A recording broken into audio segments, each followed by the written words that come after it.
call us Unk because we are now 30. It's the 30th episode of the CouchSide Sports Report. My name is Simon, that is Dylan, and you're back on time for the first time in a while. It is Monday night. 3-0. This will be out on Tuesday morning, as per usual. We are back on track, on demand, on everything for the CouchSide Sports Report, brought to you by the CouchSide Network. Yeah, I will say we have pretty much offended everybody that's 30 and over.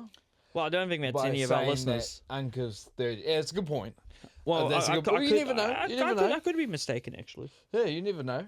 But we're back. We're and back. on time, like you said. This is episode 30. How are we 30 episodes into this show?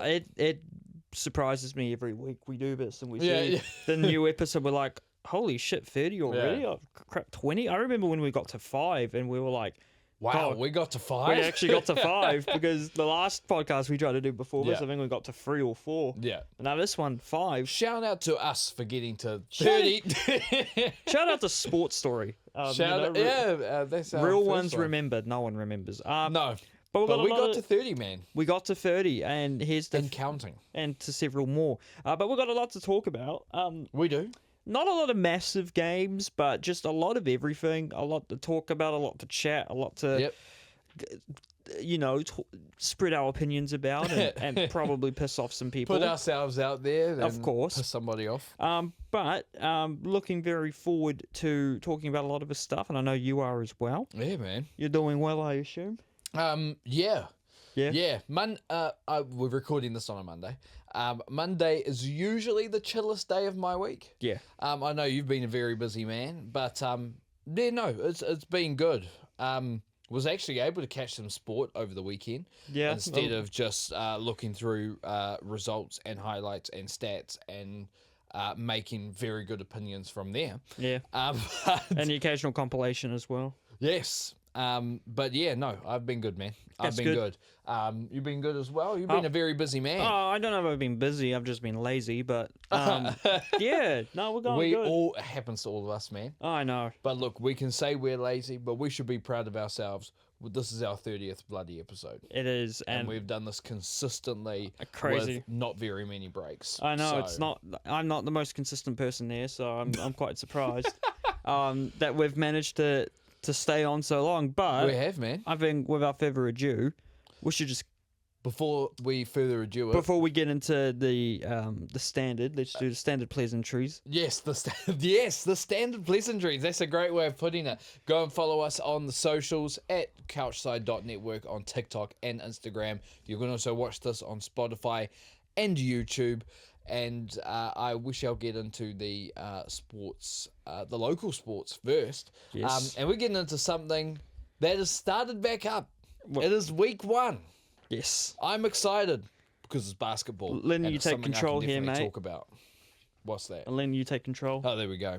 All right, so the ANBL, the Australian NBL, the arguably third best league in the world, although it's very close to second, has started up again. Yes. And we're going to go through it.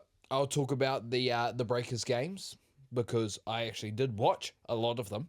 But pretty much, first game of the week, of week 1, was the Jack Jumpers at home to your favourite team, Melbourne United. Oh, that's a piss take. I know you want to pop off. No, Today's there's not no that need day. to. They haven't pissed me off yet. But they did win. They had a big comeback. And funnily enough, their main import, Milton Doyle, who formerly played for the Jack Jumpers, won a title with the Jack Jumpers. Actually came up big in the fourth quarter of this game, scoring 13 points on his own Wow. to lead a comeback for Melbourne United to win 88-84 away from home in Tasmania. And then the next game was the Breakers. They're back. Parker Jackson Cartwright, he was playing. Our new import, Isaiah Brockington, who was the preseason NBL Blitz MVP, he was playing. Sam Meninga, young guy, he was playing. Rob Lowe, Who wasn't playing he at was this playing. rate? Well, it was funnily enough I say that because it did seem like some of them weren't playing. Yes. Because we did lose to the Bullets, 104-95. I'll kind of break down the Breakers after I've gone through these results. Another one of your favourite teams, the Southeast Melbourne Phoenix, Don't get me started. put the whooping on the Cairns Taipans in week 1, beating them 114-77. The Taipans are a team I can respect, though. You know? And then the Perth Wildcats, minus Mr. Bryce Cotton, played the Tasmania Jack Jumpers. And the Perth Wildcats lost at home by 3 to the Jack Jumpers. So the Jack Jumpers get a 1-1 record for week 1. And then the last game of the week, Melbourne United playing at home against the Breakers, and they put the whooping on the Breakers, winning 114-82. At one point in the first quarter, I believe it was 29-10, 31-10, something along those lines. Yikes. Yeah. And as you've put down here, next week the Breakers do host the Wildcats on Saturday at 7:30. But I did watch these first Breakers games, and I want to say to Breakers fans, panic, but don't panic. And I'll explain why. So it is the first 2 games of the season, and I won't lie to you, in both of these games, the Breakers still looked 2 to 3 weeks away from actually being like ready to go, if you get what I mean. Yeah. Like, yes, we did great in preseason in the Blitz tournament and won it, but that's a preseason tournament. Yeah. So, yeah, we kind of still look 2-3 weeks away. I know we'd been to Japan. I think I played some games over there, played some good games over there, so maybe that's adding in. But there's also Australian teams that are going to be playing Kendrick Nunn and his EuroLeague team. Panathinaikos.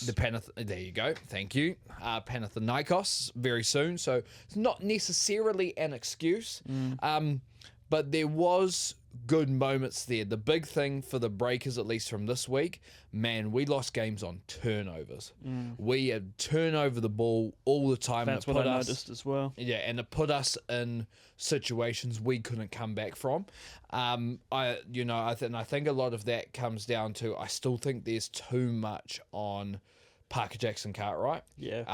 I think towards the end of the Melbourne United game to end the week, I think Isaiah Brockington showed the kind of player he's going to be. He's going to be mean. But it was just a little bit too little too late in that game. Yeah. Actually, also in this Melbourne United game, one Dash Daniels was playing, who's the brother of Dyson Daniels. Highly rated prospect. Who I forgot until this game came up, that he has the greatest nickname in the NBA, the Great Barrier Thief. Oh, yeah, Dyson Daniels, Great Barrier Thief. Yeah. One of the best perimeter defenders, if not the best perimeter defender in the NBA at the moment. And his brother looks like he's going to be a similar type of player.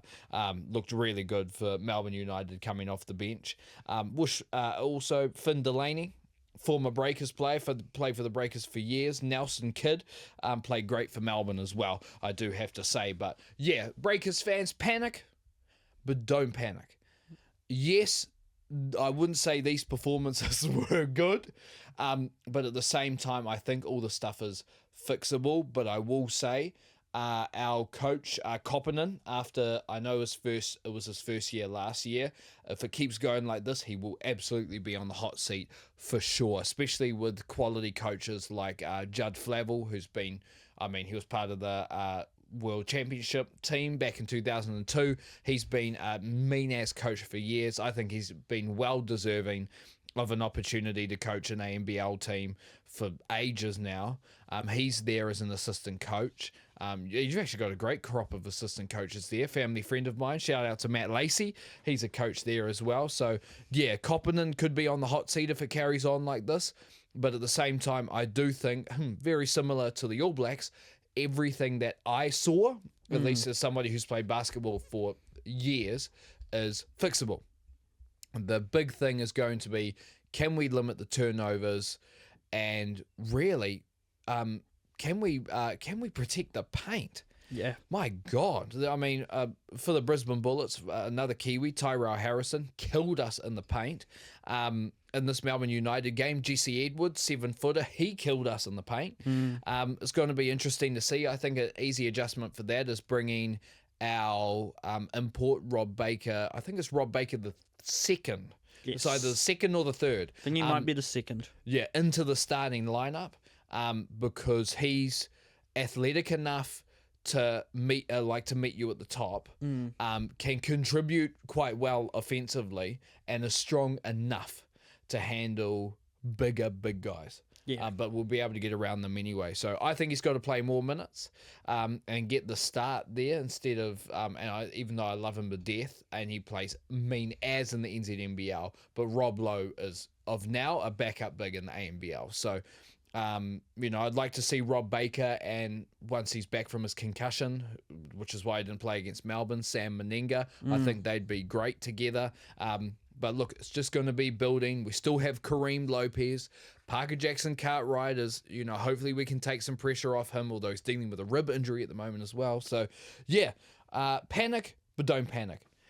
That's my breakdown. And I don't really have anything else to add to that apart from I agree with you about the turnovers, because when I watched it, that was apparent that we're turning the ball we're turning the ball too much, so we just need to stop doing that. And I think the Breakers, again, might surprise everyone at the end of the season, like they seem to be doing every year now. It's like, might as well just leave it to the end. And the Breakers, though, either surprise you good or they surprise you bad. Exactly. You don't really know what you're going to get. But we'll find out. It's only 1 week. Panic, but don't panic. That's my message. And obviously, a couple of teams didn't play any games who will, I assume, play games in week 2 or later on. The likes of Adelaide, Sydney Kings, and I think that those are the only 2 teams who didn't play. Yes. And obviously in the NBL, it being basketball, teams play multiple times a week. Yeah. But it's not consistent, and that sometimes irks me. But we'll move on to more local, to New Zealand, to the NPC, where there was a great result here. Everything else pretty standard and for the season, even some big wins here. Yeah. Taranaki started off the week with a 38-24 win over Hawke's Bay. You had Counties Manukau pretty much thrashing Auckland at home, 49-28 in Pukekohe. Caleb Clark did score twice. He's going to become talking point when we get to the end of this segment. He will be. And then Wellington put the absolute just took put the them piss, to the sword, bro. Put Southland to the sword, 75-19. It was practically Does Southland just randomly fall off? Yeah, Because unfortunately. they started the season great. Yeah, it looks like they're likely out of the quarterfinals with Auckland now, and also with Counties, despite their win over Auckland. You even have Tasman narrowly going down at home, 24-29 to Waikato, and in the Ranfurly Shield, Passed around again. it's been passed Not around. going to make any jokes. Canterbury losing at home to Otago, 36-38. The Shield goes down south once again. This time to Otago. They're currently second in NPC as well, so it's a massive win for them. Yep. Canterbury are first in NPC at the moment, so that's quite funny that they're still on top, but they just lost the Shield to the team directly below them. That was their first loss of the season as well, wasn't it? First loss in a very long time, I think. I'm gonna double check that as you. He's going to double check, but unluckily for Dylan, North Harbour were robbed of their first win of the season. Don't even. In the last couple of minutes, going down to Northland, 21-22 at home, and in the final game of the round, Manawatu dicked at home, 19-55 to Bay of Plenty. And that was Canterbury's first loss of the season. Wow, that is crazy time to lose it when you actually have to defend the Ranfurly Shield. True that. And on the flip side, the Farrow Palmer Cup is still continuing, although the championship wrapped up with Otago, a big weekend for Otago Rugby, getting the win over Northland 37-12. I assume that means they'll play in the Premiership next year, if I'm not mistaken. However, the Premiership did play its last round of regular season games. The Counties Manukau Heat thrashed by the Auckland Storm, 57-12. Canterbury thrashing Bay of Plenty, the Volcanics, 46-12. And another thrashing, Waikato thrashing the Hawke's Bay Tui away from home, 60-17. Canterbury will host Manawatu, and Waikato will host Auckland on Saturday in the Premiership semi-finals. I am going to presume, just seeing how these teams have been rolling, I think it's going to be the classic Canterbury-Auckland final. But I will say Waikato has looked fantastic, and there's a reason they're hosting Auckland. And Manawatu did beat Auckland a couple of weeks ago. And they're in the upper final. So I still think it'll be Canterbury Auckland. But if it's Canterbury Waikato, hey, shout out to the Waikato. Manawatu Waikato. I'll take that. But that's my prediction. I'm predicting Canterbury Auckland. I'm going to put it out there. Surprisingly, we didn't open with this for rugby, but we're moving on to the Black Ferns and the Women's Rugby World Cup. Unfortunately, the Black Ferns have gone down in the semi-finals to a very inspired Canadian side, a side which had to crowdfund to get to the World Cup. Black Ferns didn't really look like they were in it. In Canada, a lot of people comparing it to the men's loss to South Africa a couple of weeks ago. I don't know if it was as bad as that. I wouldn't even compare it to that. No. You know what I'd compare it to?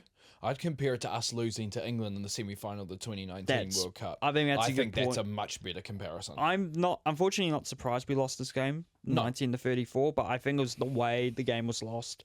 Surprised a lot of people, yes. But at the same time, Canada are ranked number 2 for a reason. Yeah. They've been, getting to the level of us in England very quickly. I don't think it's a massive holy shit, the world is doomed on. And this was It'll feel like that for us. This was a young Black Ferns team at the end of the day. In a lot of areas, like Georgia Miller's only 21, Braxton's only 18. Who didn't even play? She was injured. She was injured for that game, and there's a lot of other players who are either quite young, or some players have been around the block for a while.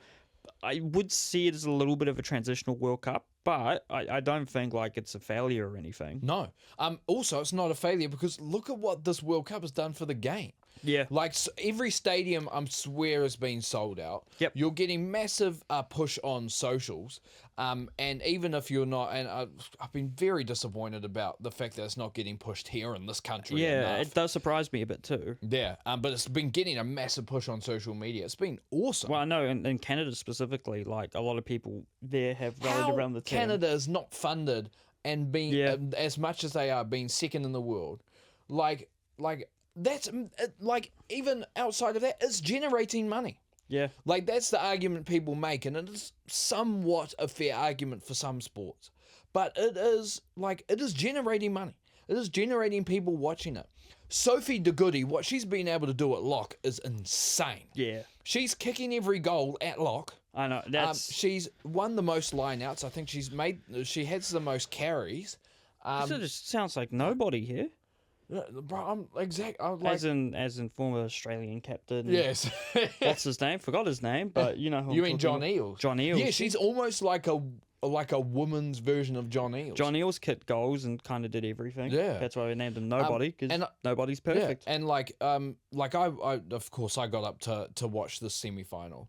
I don't think I've ever seen an All Blacks team or a Black Ferns team get outpaced, because that's kind of our game, right? Like that far, like win the battles, then start picking it up. You can't keep up, and once you can, it's too late. Canada did that to us. The fact that Canada were playing as fast as they were and made almost no unforced errors. Yeah, crazy. They outpaced the Black Ferns. I've never seen that happen before. Shout out to Canada. And they did it without a professional environment. I know Will going on about, Will late to the professional game. We should have had a professional game sooner. Canada still don't have one, I believe. They don't. Crazy. They don't have a league. I hope they have something soon, because clearly, I imagine a lot of their if Sophie De Goody's not playing in Europe, there's an issue. No, yeah. I do, because crazy. Have forgotten off the top of my head where most of those players are playing. Yeah. But we'd have to have a look into it. But yeah, it's not all over for the Silver Ferns though. They get to play France on Saturday for third. That's 11:30 p.m. So it's not the worst kickoff time for everyone to probably see the last games for a couple of Black Ferns players. Yeah. I assume that in the next couple of years we'll be bleeding in more talent, maybe trying to convince more of the sevens girls to get in the team as well, as I think you'd say the likes of both Georgia and there's been a few others have been a success. Yeah. I mean, you got Stacey Walker there, who's definitely a success. I think Stacey Walker still leads the tournament in most offloads. Oh, yeah. Which she plays at 13. My God, the All Blacks need a 13 like that. We're going to talk about that later. Oh, we will. But yeah, if you wanted to watch some good rugby, honestly, of course, we're going to say go watch the Black Ferns third place game against France, but watch the final as well. It is class rugby. We'll talk about that later, but the final, unfortunately, is the much worst time to watch. Yes. But moving on from one New Zealand representative team to another, Silver Ferns kicked off their first game of the season, and I believe it's pronounced Tiny Jameson. So I thought it was Tammy for some reason, but no, it's the Tiny Jameson series. Yes. And they're playing South Africa in this, and they got the win in the first game of the season out at Event Finder, 77-51. Dominant performance. Dominant team. This New Zealand team's pretty good. I don't know if it's better than Australia, but it's a good team. We'll find out. We will find out. But they play South Africa twice more this week, on Wednesday and on Saturday, on Sunday. Yes. One of the games is in Napier, and the other's in Invercargill. So yes. Get there if it's your Spread the local. love. Spread the love. As we move on to the NRL semi-finals, and in a segment I like to call "Let's Laugh at the Raiders and the Bulldogs" for losing their elimination finals.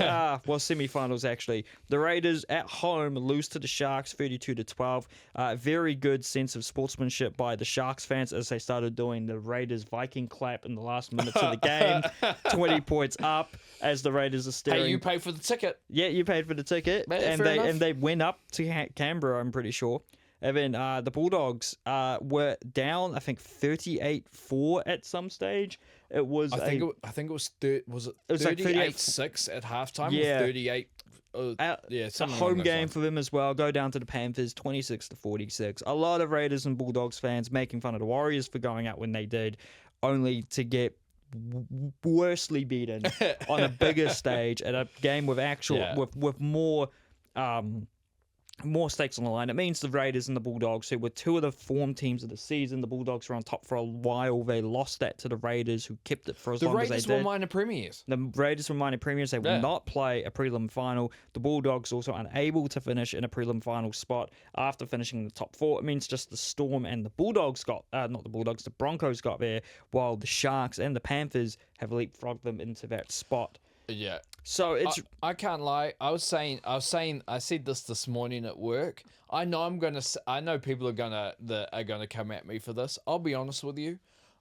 I wouldn't mind if the Panthers end up winning the whole thing. at this point, it's I'm gonna say it. Like, go from last, you make the playoffs, and you play this class. Like, if they're the best team of our generation, it's not even close. oh yeah. But if you win your 5th title this way, like, honestly, I would love that. And they're genuinely it's more of an impressive feat because they went from people thought about out of the finals to possibly winning the whole thing. Yes. It's ridiculous. You could still have our predicted final of Storm Panthers, and nobody would have predicted it to go this way. Well, with the Storm and the Shark playing in one prelim and the Broncos and the Panthers playing in another, it could be matching up to that. The Storm will be hosting the Sharks and the Broncos will be hosting the Panthers. That game on Sunday, I believe it's about 7 o'clock kickoff.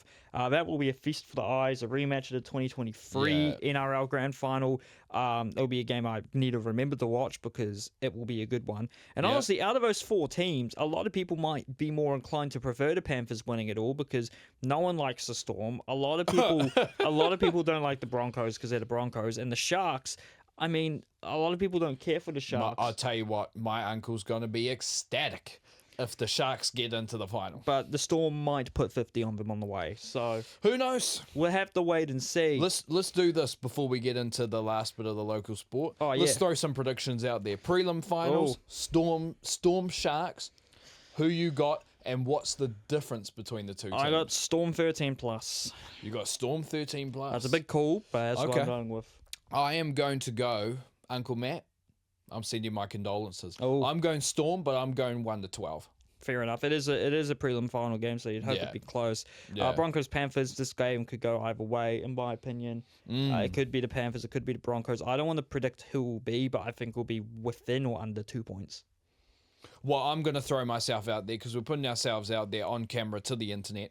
So, let's fully go into it. I'm going to go Panthers, but like you, I think it's going to be between 2 to 5. Yeah, it's probably going to be a game which possibly goes to overtime. It's going to be a game with a couple of calls which are going to go one way or the other and some tight calls, but they should both be very good games of rugby league. And we're getting to the crunch time of the season. Also, we haven't mentioned it here, and I'll just quickly mention it even though it's not local. The AFL Grand Final for the year is set. We've got Geelong versus Brisbane. Brisbane looking to go back-to-back. Yeah. I think Geelong won it recently. I'm not sure. They always seem to be good. Geelong's is in Melbourne, eh?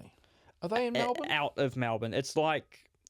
Melbourne's a massive city. It's like an hour and a bit out of Melbourne. It's in Victoria. It's technically its own place. Yeah. Sweet. It was like the only non-Melbourne part of the VFL until the Swans moved to Sydney. Yes. Okay, that makes sense. But as we move on to the final bit of local sport in record time, the All Blacks are back in action this weekend at Eden Park. The streak is on the line again, and so is the Bledisloe Cup. The All Blacks host Australia, and what they're hoping to be a bounce-back performance. But on the flip side, Australia also looking to bounce back after they lost to Argentina narrowly in Sydney on the same day New Zealand were absolutely destroyed by South Africa in Wellington, aka Yes. the worst place to play professional rugby.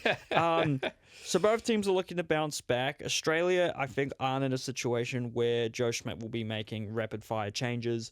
They've played well. They've played very well. They beat South Africa to start off the championship. They've then only narrowly lost to them. They've then narrowly beat Argentina and then narrowly lost to them. So I think Argentina, more impressive against South Africa than they have been against Argentina. Yeah. Is that a sign of them maybe just peaking at the wrong time and maybe reverting back to something more typical for Australia?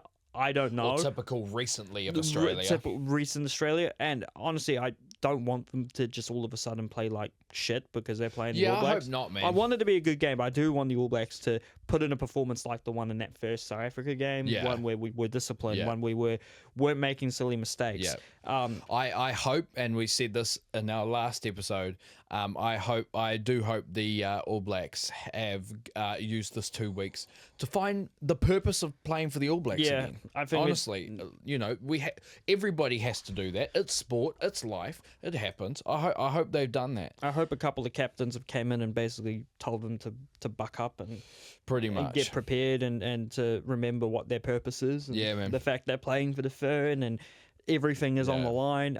Being back at Eden Park, maybe the lure of the streak will keep it. But we can't just show up for Eden Park, you know what I mean? Exactly. We have to show up in the second game, which is in Perth, I believe. It's like a 10:45 kickoff in 2 weeks. I saw it. I was like, oh, come on. That's fantastic. That's Perth. So. But let's get into a little more depth, man, because I know you've got the question here, and I think it's a big question. How much change will Razor make to a side? Let's just put this out there. Caleb Clark's got to play. Oh, yeah. And I would say, in our opinion, I can't speak for you, but I'll say in my opinion, Caleb Clark's got to play. You can speak for me in this circumstance because Caleb Clark's got to play. Same thing. I think we've said basically everything that we need to say in previous episodes of the podcast, so I don't want to go too much into explaining everything again. But we need Caleb Clark to play because the high ball presence is immense. Our high ball has not been great. Yeah. Catching it, even kicking it, that needs to be fixed. We don't need to say anything else about that. No. It's done. That needs to be fixed. We also need to be more disciplined. We know that. Yeah. We also, even though I think we won't have as much issues against Australia, we need to make sure the scrum is still good. Yeah. Is good. Absolutely. It wasn't good against South Africa. So I think the real, points of interest for this is like who's actually going to maybe not play and play compared to South Africa. Who's going to get a chance? Because we already know what they need to fix tactically and what they need to fix on the field. Yeah. But who actually gets to play on the field is a different story. I think the forward pack's not going to change much. I think that's also pretty much well assumed. The forward pack will not change much. I think it could possibly remain the same. I'd still love for Fabian Holland to get involved more than just coming off the bench. Yeah. I love Patrick Tuipulotu to be involved. Speaking of, did you see what I sent you today? The last thing I sent you. Oh, I only saw the Moana Pacifica thing. Okay. Signing a Brisbane Broncos top 30 youngster to play on the wing. But I did send you, because it is some exciting news. Roygaard. Yes. Ratama. Yes. So Cam Roygaard, Corsairs Ratama, Cody Taylor, and Patrick Tuipulotu all available for the All Blacks this week. Well, Huge. I feel like if they have said that all four of them might be in the squad. Yes. Which does paint the question, do we see Tupou Vaa'i move to 6 again in that case if Tuipulotu's playing? Because why would they drop Holland? I kind of hope not, and I was going to make this point, and I can now make it. I think one of the big issues, and I know Razor loves versatility, but I think one of the big issues the All Blacks have had is that the guys aren't playing in the position they're supposed to. No, I mean, look, Tupou Vaa'i is one of those players where I think I think he is one of the top 3 locks in the world, if not the best lock in the world. Yeah. He would be an elite 6, but I don't think he'd get to that level necessarily at 6. At lock, though, he's one of the best 3 locks in the world. I think it only makes sense, because obviously when he played at 6 against France, I was convinced, he's playing here forever, but obviously it turned out maybe not. Maybe we do need him to play at lock, because he is the best lock in the world, and I only see him playing at 6 long term, I think, if there is an instance where we are flourishing in the lock department, and on top of that, the 6th position is not strong, which I think that's what we were kind of going through against France, because I feel like we had Barrett and Tuipulotu and Holland playing very well, Yeah. and we hadn't nailed down that 6 yet. But I would like to think we have, at least for this year, because I think Simon Parker has played extremely well for somebody think that's the spot. debuting. Yeah, I think that's agreed. the spot. I know Beaver, and God bless him, you gave us a World Cup, but his predicted squad for this game was not great. It was he had Anton Leonard-Brown, he had D-Mac at 10, he had Satiti at 6 and Artie at 8. He had I was like, look, this team probably isn't going to be Rico Ioane at 14. I was like, okay, nah, bruv, come on, like let's. I'll say this as well. I'm going to put this out there. If you're not going to play Rico Ioane at centre, put him on 23. Or just don't put him in the squad at all. Yeah. If you're not going to play him in the right place. You know, it's interesting here. I know he's injury cover, but you could see Lester Whanganuku in one of these games. I'd be surprised if he doesn't play one of his games. Yeah. I think he will get thrown in, not thrown into it, but he might. Yeah. Does he play at 13? Does he play at 23? Does he play on the wing even? We'll see. Yeah. But because I think a lot of the talk is going to be about the backs. Yes. But I think if, like you said, Roygaard and Ratimer are fit, it's those two. Yep. Done. 9-21 combo, Easy. done. Yep. Look, if they move on, if they decide to start D-Mac at 10, I mean, I don't see the point. I think neither do I. He's proven his worth at fullback, but obviously with Phil Jordan there. If you're going to play someone else at 10 who isn't Bowden, I would genuinely give Ruben Love a shot because there's the opportunity that he could long-term be a 10. I think a lot of people are convinced he's the next at 10, but I don't know if he is. He came through as a player who could play both, but he played fullback more often when he was younger, and that's kind of set him up. I think he's more of a fullback type of player anyway. I think he... Which sucks, because once again, it's a guy that we play at 10 that's probably more a fullback mould. The only, I would say, in terms, like I said, the All Blacks, the only real team we have is Bowden Barrett, and Bowden Barrett played a shocker in Wellington, let's be real. So... he should be starting at 10 anyway. Yeah, like who else? Like we could try D-Mac at 10, sure, but just don't have Bowden at 15. Make sure we've got Jordan at 15. D-Mac didn't even play very well against France's second, third tier team at 10. Yeah. So like I said, I think D-Mac is a perfect player to bring off the bench as that versatility guy. He provides a spark. Exactly. That's it. And to be fair, even the games that he's had to come in and play early and play fullback, he's played better in those games coming off the bench anyway. Yeah. And I feel like he could do the job starting at fullback depending on if Will Jordan's fit or in form or having to play on the wing. Yeah. And I think obviously if you've got Caleb Clark, you're naming Will Jordan. Is he staying at 15? Yeah. You'd think so unless they really want him on the other wing. Yeah. Who comes in at 14 is a very, very important question because we had Leroy Carter at 11 again. South Africa in the second test. You had obviously Amoni Nadawa might be fit. I'm not sure. For the injuries that he sustained, I don't think he will be. But this is where I'm saying I don't think Leroy Carter, I wouldn't say Leroy Carter played great. No. I think he played good. Yeah. I think he did enough to earn another shot at it. Yeah. So I wouldn't mind seeing what's it called? Leroy Carter at 11 or 14, probably more likely 11. And then you put Caleb Clark at 14, because Caleb Clark's got the high ball there anyway. Yeah.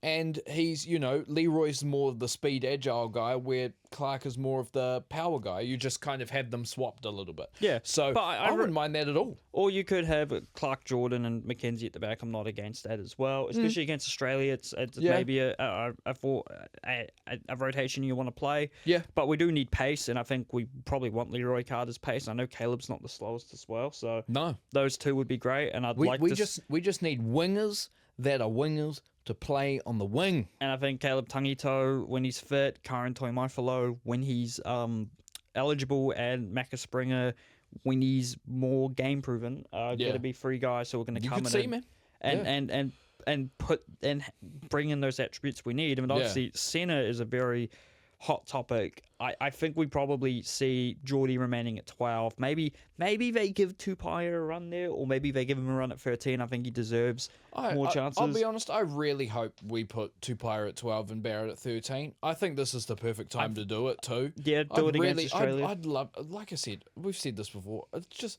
just let me see Geordie Barrett at 13 for a game. I think we're going to see a lot of other guys at 13 first before we see Geordie there. We'd have to see Leonard Brown. We'd have to see Whainanoku. We'd probably see Tupaia at 13. And maybe even Rico again at 13 before playing Geordie there. I'm still going to say it because I mean, it's our show.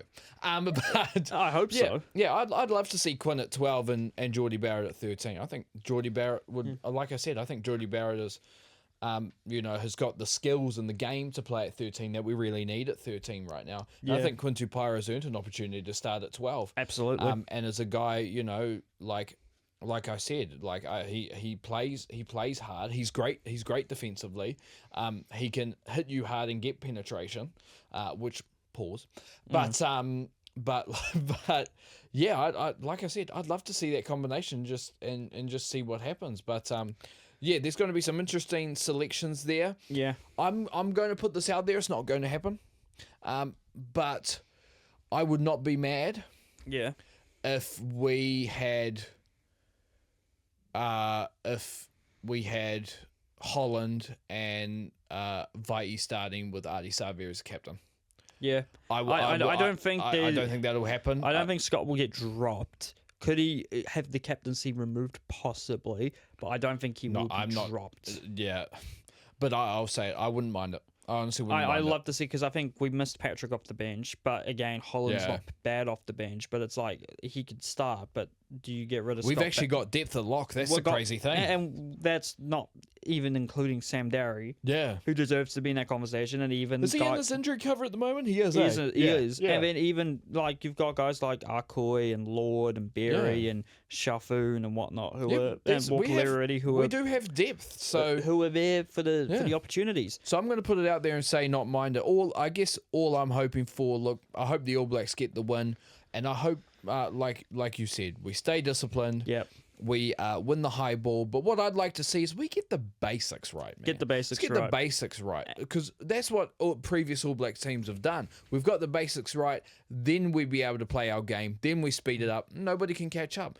Now we seem to miss the basics bit, try and speed up, start losing the ball, turning it over, and give the other team control. Let's get the basics right, man. Getting the basics, it means the discipline's probably going to stay good, and exactly everything, all the benefits of that are going to come with it. Exactly. So it'll be a good game to watch. Early kickoff at 5 p.m.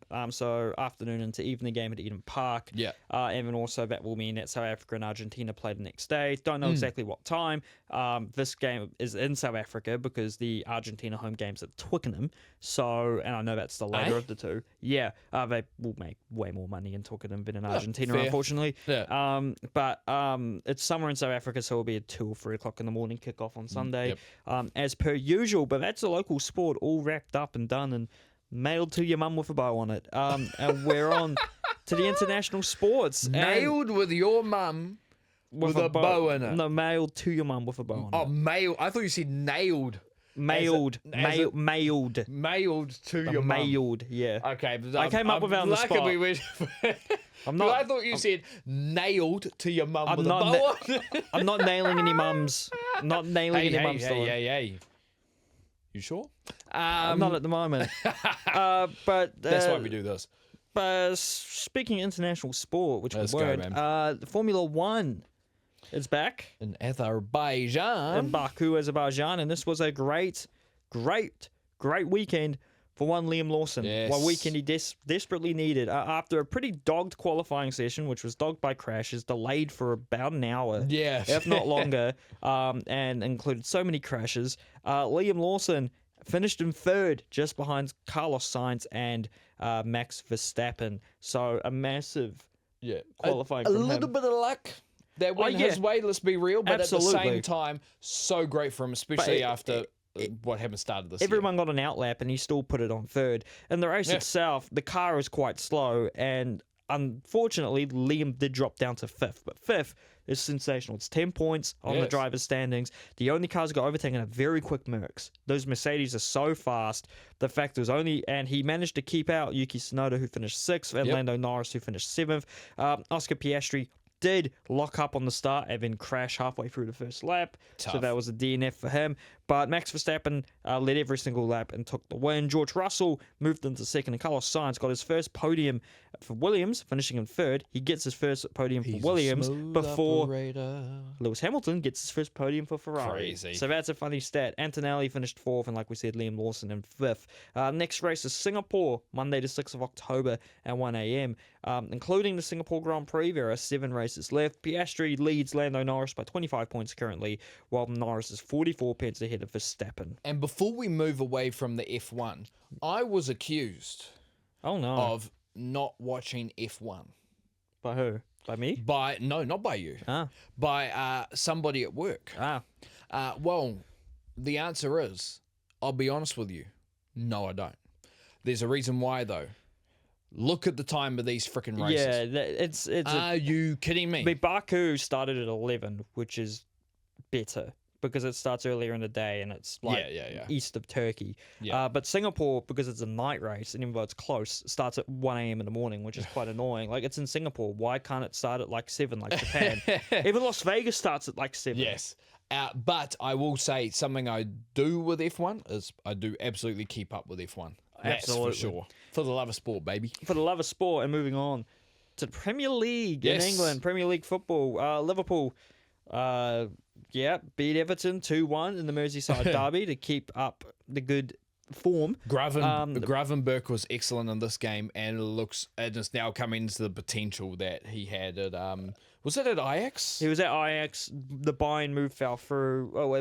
He went to Bayern, but like it just didn't work out. Yeah. Ended up to Liverpool. A lot of people questioning why they brought him in, and he showed why. He looks great. He's been sensational. He's in great form. Spurs surprisingly held to a draw, but it's to Brighton, so you kind of not surprised there. 2-2 draw. Burnley hold Nottingham Forest to a 1-1 draw. Yes, sir. West Ham lose to Crystal Palace 2-1. West Ham in danger, man. I won't lie. Yeah, they.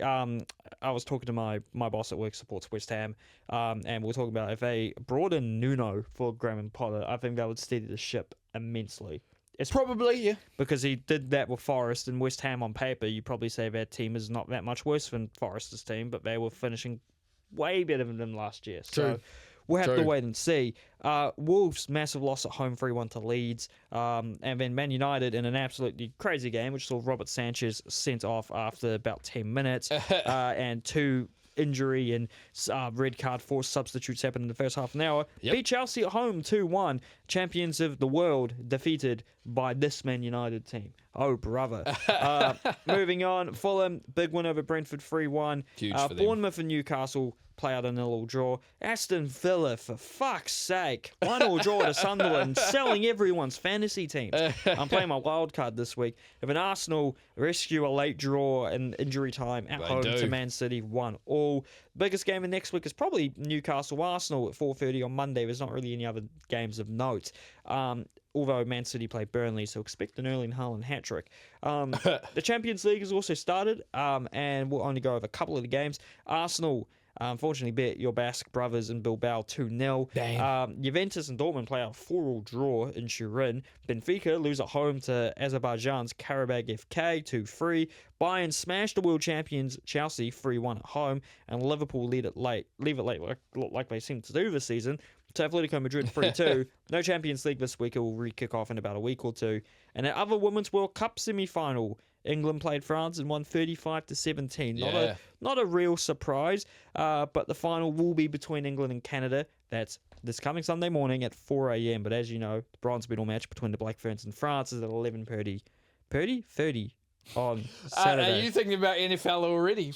I am, but before we get there, Pacific Nations Cup and Rugby World Cup qualifiers. Third place playoff, Tonga edging out Canada 35-24 in the final. Japan losing to Fiji 27-33, so a big win for the Fijians. But one of the other teams in the Pacific Nations Cup was playing a game of note, and that was Samoa, taking on Chile in their first Pacific Pseudo-America leg to qualify for the World Cup. The loser will go to the playoff. And, well, it was a 32-all draw after Samoa came back from 25-8. Now, this is like a B team for Samoa, maybe even the C team. But they'll hate to be in this position now where they have to beat Chile and Chile with a weakened team. Yeah. Just to avoid the final qualification tournament where they still have to play the likes of Namibia, Belgium, and one of Brazil, Colombia, I believe. So they probably will win that because I'll probably name a better team for it. But yeah, unfortunately, this does happen occasionally to Pacific teams, and obviously European teams and even ITM Cup teams are having priority over Samoan players, which shouldn't really be the case. Yeah, that's sad. That's there quite needs sad. to be a workaround of some sort because I don't think that's on at all. And it doesn't just affect Samoa, it affects other teams. It's affecting Australia at the moment, but they can't name Will Skelton to play in the Blizzard Cup game. Well, Can they not? Well, he can't because he's in France. He's not in the squad. Shit, jeez. So we'll see as we move on to the NFL. And the last team sport we covered, the last non-scripted sport here. And, well, the Bills, I thought they were going to demolish the Dolphins. They didn't really. 31-21. Yeah, I'm going to read out your message that you sent me. Yeah, I mean, you can understand why I sent it. So this guy... bloody hell, you send me a lot of messages. You also send me a lot of messages. This is a very good point. So it's not a one-way street. It's a freeway. Yeah, is that right? No, you sent me, if I can find it. There's a lot of scrolling going on here. It would have been on Friday. There we go. There you go. Today is the day we get to see Josh Allen throw for 6 TDs, rush for 5, and pass for 600 yards. I mean, he got kind of close. Not really. Bills got the win, though? They got the win 31-21, and then we move over to the games which were played today. Tennessee Titans lose to... I didn't even look at the stats, but I assume Daniel Jones had another blinder as they won 41-20. The Colts look really good. The Colts look great, and I love to see it. Love to see a team just pop up from mediocrity into great, and especially when they've got a kind of an unsung hero at quarterback. But the next game for you, I'll let you read this one out. Yeah, so my Steelers played the Patriots in New England, and it was scrappy, man. But the Steelers did get a classic scrappy Steelers win, 21-14. I won't lie. Yes, it's a win. I would say it's not a good one. We did scrap it out, though. We did get the win. We do go 2-1. Our people for the Steelers for years have said that since Big Ben Roethlisberger retired, the quarterback is the problem. I think this game truly showed that the problem with the Steelers at the moment is the offensive line. Yeah, and you've been saying that. If you can't protect the quarterback, what you doing? So, yes, our offensive line is young. Yep. We have some young, good pieces. Zach Fraser at center. He's going to be great. Mason McCormick at right guard looks really good out of South Dakota State. Shout out to South Dakota. Yeah. Also, Isaac Seumalo, who won the Super Bowl, not this past Super Bowl, but the last one the Eagles won. He's a great veteran to have there. Broderick Jones needs to improve ASAP. And then we have Troy Fautanu, who was a rookie last year at right tackle, but he was injured the entire year and is playing his first year. And isn't playing too bad, but we really have to improve that if we want to unlock the full potential of our team. But look, we'll take a win, but it was scrappy, and we'll need to be a hell of a lot better next week, as we'll talk about at the end of this. But Simon, do you want to carry on with the rest of them? Absolutely. And Baker Mayfield's Tampa Bay Buccaneers get the win over the Jets, 29-27. The Commanders get an expected win over the Raiders, 41-24. The Eagles and the Rams play out a close one, but the Eagles get the win, 33-26. The Panthers beat the Falcons 30-0. This is despite the fact that Bryce Young did not throw for a single touchdown, despite the fact his team won by 30. Crazy. And then my beloved Minnesota Vikings thrashed the Cincinnati Bengals without Joe Burrow 48-10, even though we are without JJ McCarthy. Who was playing quarterback? It was Carson Wentz. Wow. I think. I'm pretty Carson sure. Wentz. Pretty sure. Yeah, it was Carson Wentz. Yeah, Carson Wentz is our backup, and he was playing very well. Could we Yes, please. We'll see if he carries that on. That's something he's not been able to do in his career. A good result here for the Jaguars. T-Law and the Jaguars get the 17-10 win over the Texans. Texans not a bad team. That's a division. That's a division rivalry there. That is last minute field goal win for the Broncos. Not the Broncos, the Browns over the Packers. The Packers were looking like one of the form teams in the comp, so big win for the Browns. Joe Flacco was very happy on the bench, 13-10. The Chargers get a narrow win over the Broncos, 23-20, to remain as one of the top teams of the league so far. The Saints are definitely not a great team at the moment. They're probably going to land Arch Manning in the draft. Let's be real. Didn't his grandfather play for the Saints? He did, right? Yes. Archie played for the Saints. Archie played for the Saints. It would make sense for Arch, who's literally named after him, to also play for the Saints. Yes, but Archie Manning didn't have a very good time at the Saints. So if Arch goes there, hopefully it's a better time. Yeah, we'll see. But they lost to the Seahawks 44-13.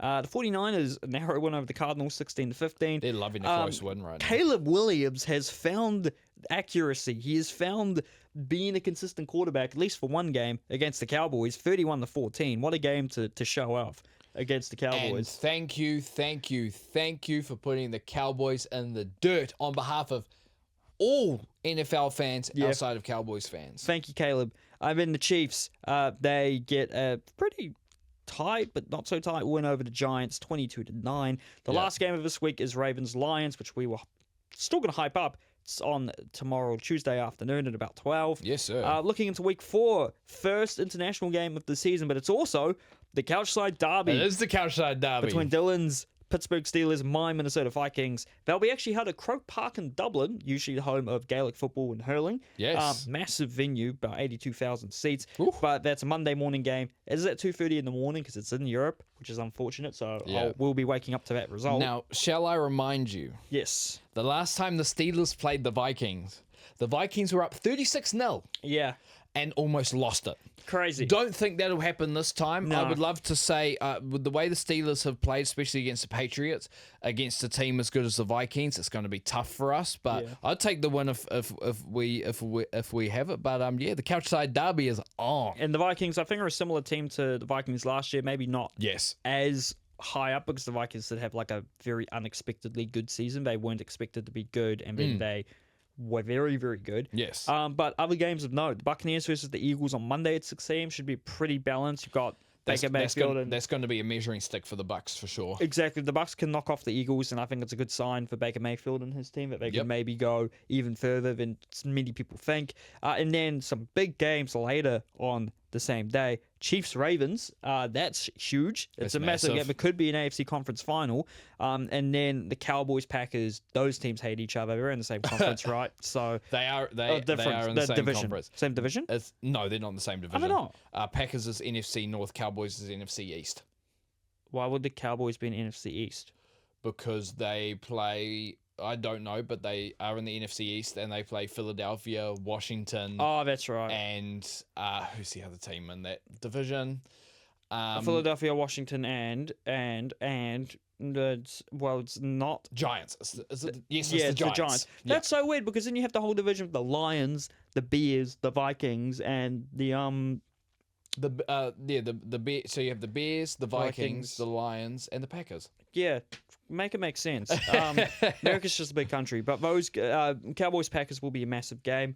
And that brings us to every once in a while where we cover professional wrestling, and two major premium live events or pay-per-views were held. WWE hosting its first edition of WrestlePalooza, although it was an ECW pay-per-view back in the 90s. And AEW had All Out. Now, we're only going to quickly touch on AEW. I'll be honest, I did not watch much or anything from either of these. This weekend I was kind of just living like a zombie, especially because I went out on Saturday night and Sunday was like, nah, nothing's gonna happen.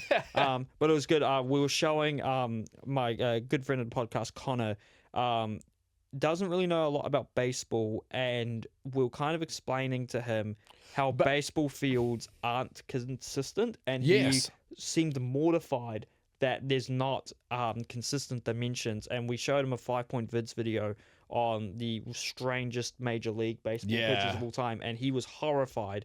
And I was very happy when I was like, just wait until the Polo Grounds come up. I was about to say, and when the Polo Grounds come up, basically being a rectangle, and he's like, no, that's fucked up. I was like, Yeah. yeah, it's great. Baseball was honestly the most simple but most complicated sport. Yeah. I personally, because I played baseball before and Yeah. softball, I honestly could make a massive argument that baseball and softball are actually, in terms of mind, the hardest games to play. Yeah. Because to be good, you've got to fail. It's really weird. Like, you think about it, guys that are in the Major League Baseball MLB Hall of Fame right now that were hitters, most of them hit 30% of the balls that they faced. Yeah. Like, it's a weird sport where you almost have to learn. It's the sport where you have to learn to lose the most. Yeah. It's like when you dive deeper into it, it can get really complicated, but at the same time, hit the ball, man. Yeah, and the advanced stats on baseball are insane. And the fact a lot of them have been Crazy. kept for 100 years, it makes like going back in time and looking at it actually quite interesting. Yeah. And I know there are baseball managerial games where you can kind of just start in real life in the 1900s and play a save of Yes. 100 years. Yes. And it's got all the stats, and it looks crazy, but I haven't dedicated the time to more understand the baseball For people rules yet. for people with brains like ours, man, go into baseball. There'll be a lot to stimulate your brain. Trust me. Exactly.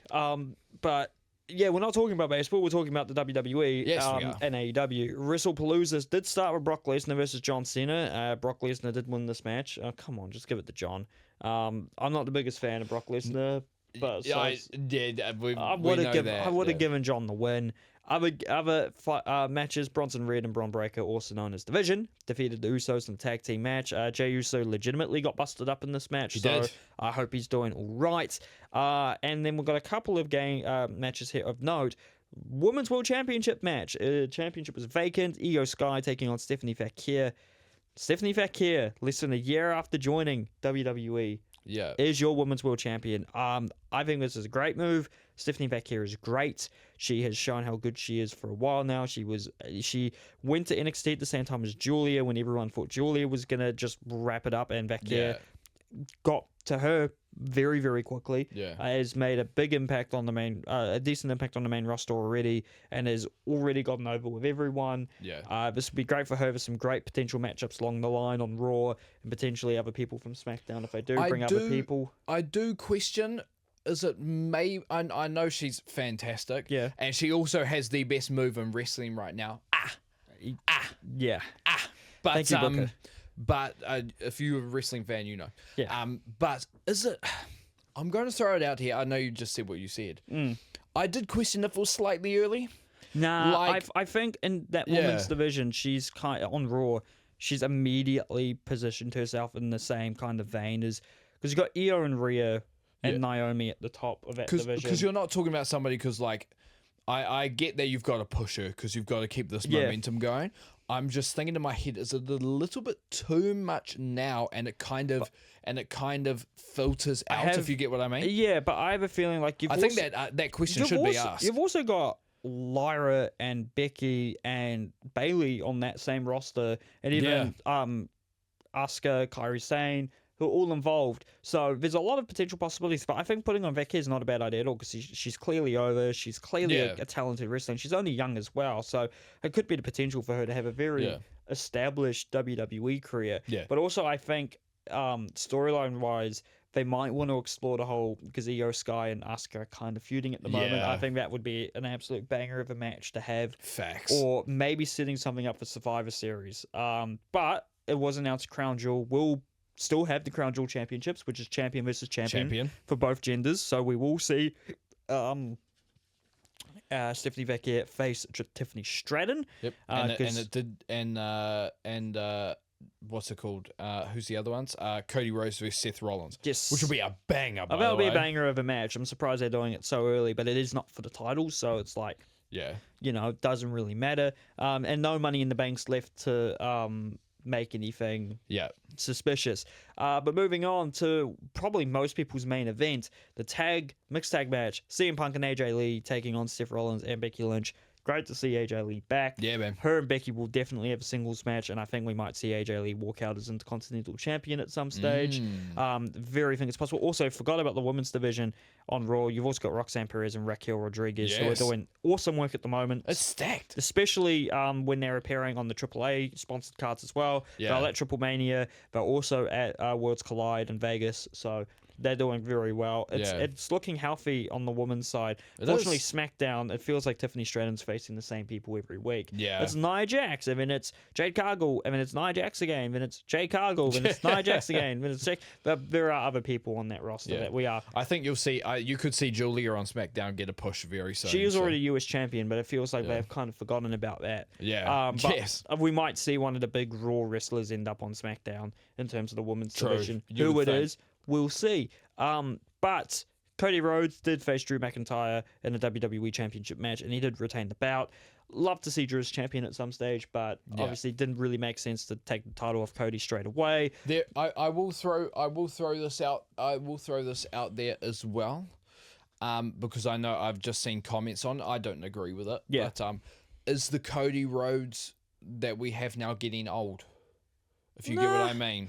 I don't think that's a question that's been asked. I don't right now. It's not, but if they don't do anything with it, then possibly by the time after the next Mania, a lot of people might be, because I think if he's still champion after the next Mania, that is unlikely unless he loses it before then. Who he loses it to, we wait to be seen. Because there could be some big matches, some planned matches. Obviously, Seth Rollins is already champion on one side. It probably won't be him. But it could be anyone.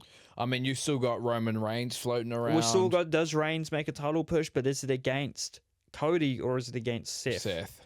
And I think that's what a lot of people are thinking. But obviously, I think Survivor Series, which after Crown Jewel, which is in October in a couple of weeks, we'll have Survivor Series. I think it'll be War Games. It always is. Yeah. And you'll probably see Cody Rhodes teaming up with Jey Uso, LA Knight, CM Punk, and one other person who I'm forgetting about, and it will be against Seth Rollins, Bron Breakker, Bronson Reed, probably. I think Drew McIntyre gets on that side too. Drew McIntyre, and would be one other person who I'm forgetting of, because it's 5-on-5 usually. Although I wouldn't be surprised if they wanted to run a solo MFT, although I don't even know if that's still a thing anymore, against a Roman Reigns led thing, because obviously Jacob Fatu's not been on TV for a bit. Yeah, he hasn't. He might be on one side or the other. Who knows? There's a lot. Obviously, Solo's got the Tongas and Jesse Mateo and the big guy who was Hikuleo. He's Tala Tonga. Yeah. And then I guess Roman would maybe have the Usos, Jacob Fatu now, and possibly Sami Zayn. Who knows? I feel like Sami would be on the other side, and like a Cody, Jay, LA Knight. Because I feel like if you go with that bloodline thing again, I mean, it's going to start getting last year, it's going to start getting old forget again. About that, because you'll have. But I think it's a legitimate question. I do think they have to do more with Cody right now, because he is the quarterback of the WWE right now. They've got to do more. They have to give him a very. Although he's about to go and film a movie. So. I think he already has, or he's done bits of it. Yeah. I think they just need to give him a kind of a very invigorating storyline, because obviously when he was facing Roman Reigns, it was the Bloodline storyline. It played him really well. Yeah. But right now, it's like, who can he feud with where there is definitely something. The only guys I can think of right now, honestly, are the Vision. But he's on the wrong brand. I think he needs to be on Raw. Oh, but he really is both brands. Let's be real, mate. I get that Raw and SmackDown. You see some differences, but I feel like it's not really that You could see the different. rivalry with Kevin Owens reunited if he comes back in time. You could see.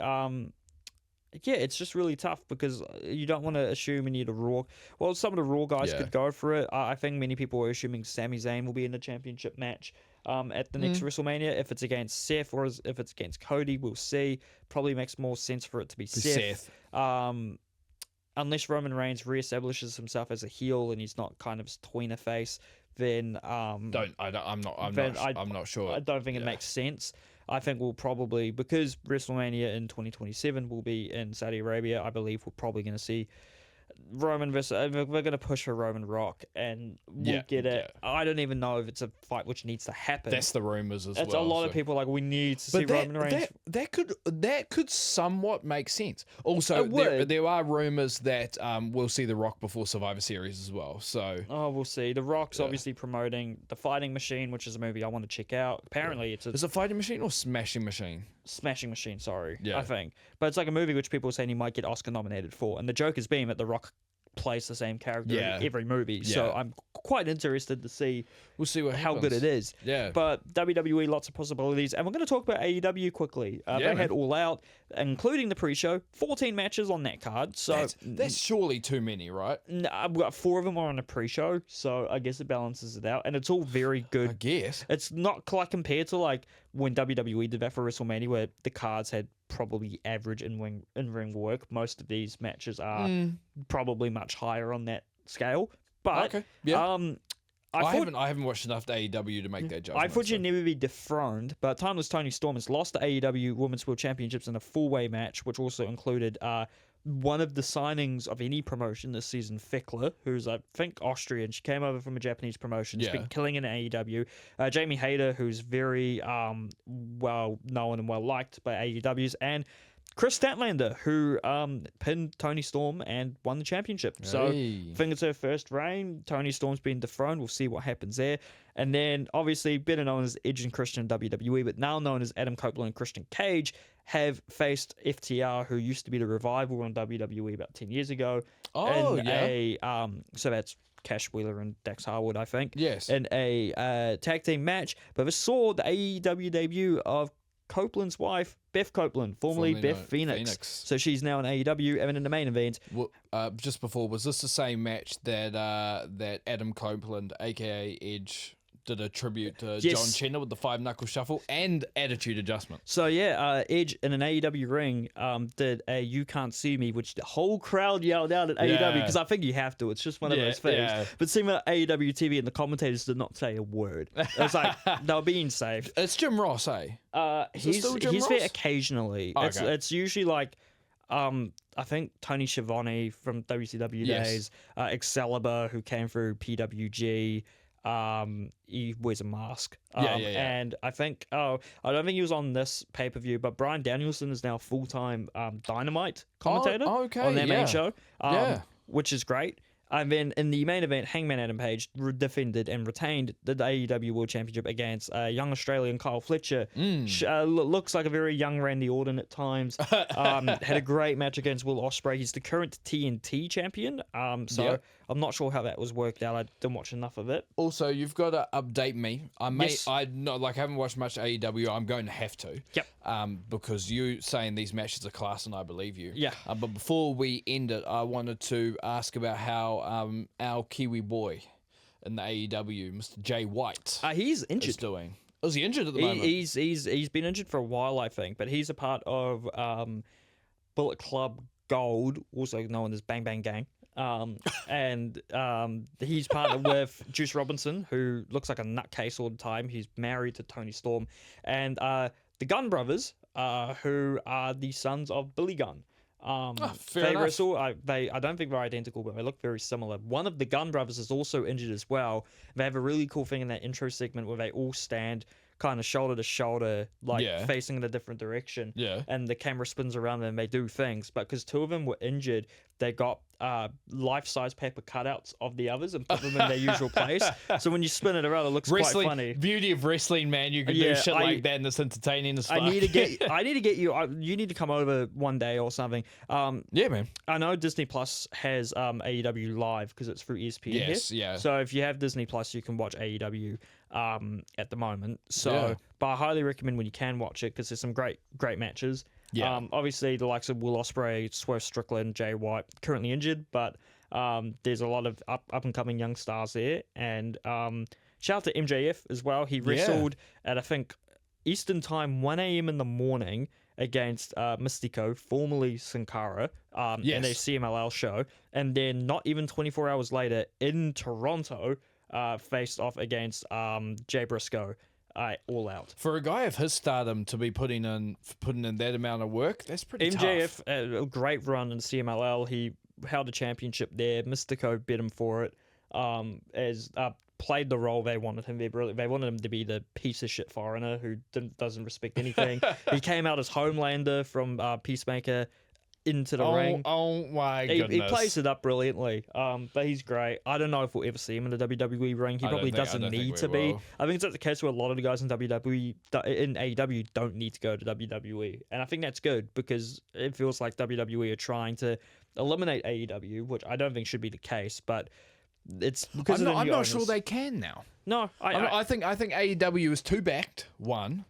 Tony Khan's in charge, you know. Yeah. His dad owns the Jaguars. His dad owns Fulham. Like, they've got money. He's got to deal with Warner Brothers. I think it's too backed.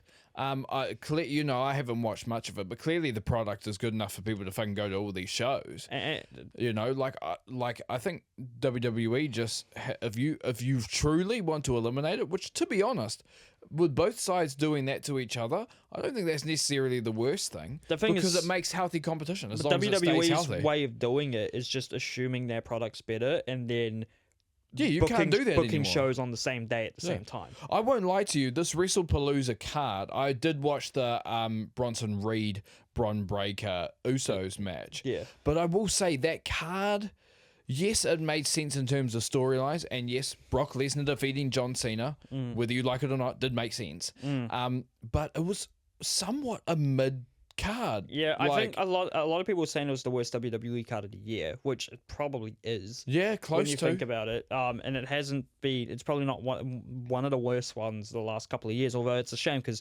Stephanie Vecchio Io Sky, great. Yeah, get to see AJ great Styles, match. not AJ Styles, AJ Lee back in action. But at WWE, it's sticking to these 5 or 6 match cards, and you see AEW put out 14, and they're all good fights. And WWE has the roster to put out 10 match pay-per-views. They should be doing that. Yeah. I don't think they should be limiting themselves. And apparently the broadcast service was lauded by ads, which people didn't like. It was the first WWE pay-per-view on ESPN in America. That was going to happen. It's confusing. Anyway. WWE is Netflix everywhere else, but the pay-per-views are on ESPN in America, and they still show SmackDown on USA Network. That's the one thing I hate about watching. That's the one thing I hate about watching American TV in general. Especially NBA on ESPN. Like, it's an ad every time out. Yeah. Like, I don't mind the 30-second ones where it's still on the thing. Like, if you've got a timeout, just make them those. Don't take us off the fucking screen with a full set of ads. And I think Stop it, bro. Some of the games, I think it was on Disney Plus, they just didn't have ads, or they had the American ones, which made it more interesting. Yeah. Because they had so many ads playing at once. Yeah. So this is more interesting. But WWE, I mean, All Out, I don't know what AEW's next main event or pay-per-view is. Because their main one was All In back in July, August. I think I have Wrestle Dream coming up. Because they have Forbidden Door's already been, but they'll have something on the card. But I do love that AEW has put themselves up there to be competition. So absolutely, like you said, I'm going to come over to yours and watch some AEW for sure. You have to, and it comes at a time where the Japanese wrestling thing's probably at a bit of a low point, which you could argue is because AEW has actually brought a lot of the Japanese guys over. Yeah. But hey, love to see it. We'll see what competition is good. Trust me, people. Competition is good when it's done in the right way. Exactly, and that is us for the night. There we go. On that bombshell. Thank you very much for listening to watching episode 30 of the CouchSide Sports Report. A nice quick one from us. We'll be back next week, same time, same place, talking about the All Blacks, talking about the NRL, talking about the NFL, talking about Premier League, talking about sport in general. Hopefully you enjoyed listening to us talking about sport, whether you agreed with our opinions or not. If you agreed or not, chuck a comment chuck a like on the YouTube video. Chuck us a follow on Spotify. Go and follow us on TikTok and Instagram at couchside.network. Should I do something funny here? Let's go. I'll explain. Before this started, our camera said it was it was low on battery, so we set up a contingency plan in case it did die during the recording. It hasn't died yet. But you gonna do it? We're gonna swap. So if you're not watching this, I want you to watch it here. Look at me. Look how. I mean, you'll be watching this on Spotify and YouTube. Look anyway. how Spotify's crisp got visuals. and focused in, high quality the camera looks now. We're gonna end it off with the complete opposite. This is our backup camera, and we're gonna end off the show like this. It looks like we're recording it in a basement now. but I'll stay on the floor. This is a shocker. This is a shocker. shocker. I think there's maybe 3 colours in this. But thank you very much for watching the CouchSide Sports Report. I've been Simon. That's been Dylan. And until next time, on a very grainy laptop webcam, CouchSide out. CouchSide out. And to be cool, we'll actually end with the good camera. There we go. CouchSide out. CouchSide out.